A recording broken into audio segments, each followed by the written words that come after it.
C'est un génie visionnaire, il est parti de rien et a révolutionné l'informatique depuis son garage. Vous avez déjà entendu ça au sujet de Steve Jobs et de tous les gourous de la Silicon Valley. Mais cette histoire relève complètement du mythe avec tout son folklore. On parle du garage pour Apple, on en parle aussi pour Amazon et d'autres entreprises. En fait, on cherche à véhiculer l'idée d'individus qui sont partis de rien. Welcome to Apple Computer. Or, on omet souvent de dire que le garage est situé en plein cœur de la Silicon Valley, dans un quartier où pullulaient des ingénieurs, de Hewlett-Packard notamment, tout un ensemble d'ingénieurs qui étaient à la pointe des technologies de l'époque. Et il était notamment assez près de l'université de Stanford, son incubateur d'entreprise. L'entreprise Apple est fondée en 1976. Pour le grand public aujourd'hui, Steve Jobs en est le grand créateur, le visage médiatique. We didn't start out to build a large company, we started out to build a few dozen computers for us and our friends. Mais on aurait pu retenir un autre Steve tout aussi essentiel.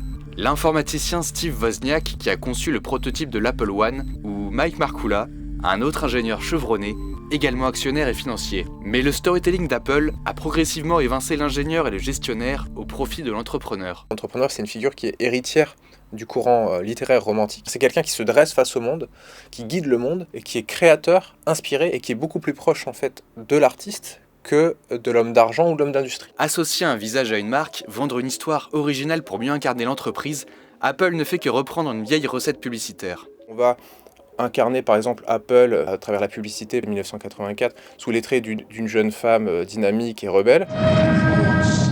Mais on va aussi l'incarner sous la forme d'un entrepreneur. On va réduire tout l'écosystème, toute l'entreprise dans sa complexité avec cette multitude d'acteurs à un seul individu qui va être héroïsé. Steve Jobs invente une autre recette, la mise en scène de l'opposition entre lui-même, le génie créatif rebelle, et l'establishment capitaliste. Sa cible est toute trouvée. Bill Gates, cofondateur de Microsoft. You stole my software, and I can prove it in court. Dans les années 80-90, il a beaucoup critiqué Bill Gates et il l'a décrit comme un homme d'affaires sans scrupules, opportuniste, qui n'est pas intéressé par l'art et la technologie, contrairement à lui. Keeping that profit going, no one's done that better than Microsoft. Et alors ça, c'est quelque chose qui est très souvent repris dans le storytelling entrepreneurial.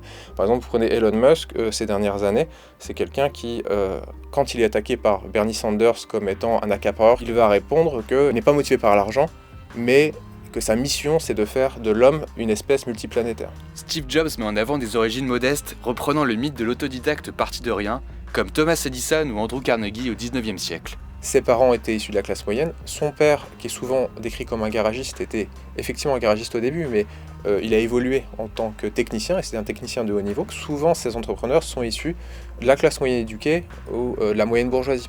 En 1984, Steve Jobs présente le Macintosh, un ordinateur moderne avec une souris et une interface graphique qui sonne alors comme une révolution. Mais Steve Jobs ne crée rien de ses mains. Cet ordinateur qu'on nous présente souvent comme l'ordinateur moderne qui a été pensé par Steve Jobs et par son génie, on le retrouve déjà 10 ans avant, à une époque où Steve Jobs était encore un adolescent, un lycéen, quasiment tel quel en fait en termes de prouesse technologique, de niveau technologique, dans les laboratoires Xerox, une entreprise de photocopieurs, qui était vraiment à l'état de prototype, mais les pièces étaient encore à un prix trop élevé en fait, et industriellement on n'était pas suffisamment au point pour mettre ce prototype sur le marché et le commercialiser à grande échelle. Un journaliste américain a même analysé un point commun entre Steve Jobs, Bill Gates, Paul Allen, le cofondateur de Microsoft, Eric Schmidt, le PDG de Google.